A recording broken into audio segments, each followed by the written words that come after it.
तुम्ही पळयता गोवा रिपब्लीक 24 तास. म्हजें नांव दामोदर कुरगांवकर. प्रेझेंटली हांव आसा म्हापसा डिस्ट्रिक्ट अजुलो हॉस्पिटला कडेन. जेन्ना हांव ह्या हॉस्पिटलांत पावलो तेन्ना म्हाका नजरे कडेन दिसलें एक सिनियर सिटीजन जी 14 ECG ह्या डॉक्टराक मेळपाक गेलेली. तेन्ना तिच्या तकलेक दार आपाडल्या नंतर जो कन्सर्न डॉक्टर आसलो त्या डॉक्टरान सेक्युरिटीक आपयले. सेक्युरिटीक आपोवन ती जी सिनियर सिटीजन आसली डॉक्टरान आनी त्या सेक्युरिटीन तिका बरेंच तापयले.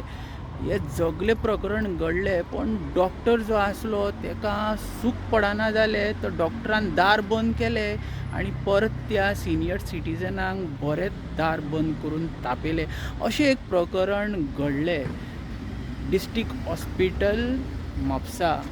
तर हेल्थ मिनिस्टरान आनी गोंयच्या CMान ह्या प्रकरणाचेर नजर दिवपाची गरज आसा. जे सिनियर सिटीजन जे आसता तांकां खंयसर तरी एक सेफ्टी आसपाची गरज आसा. तुमी पळयता गोवा रिपब्लीक 24 तास. देव बरें करूं.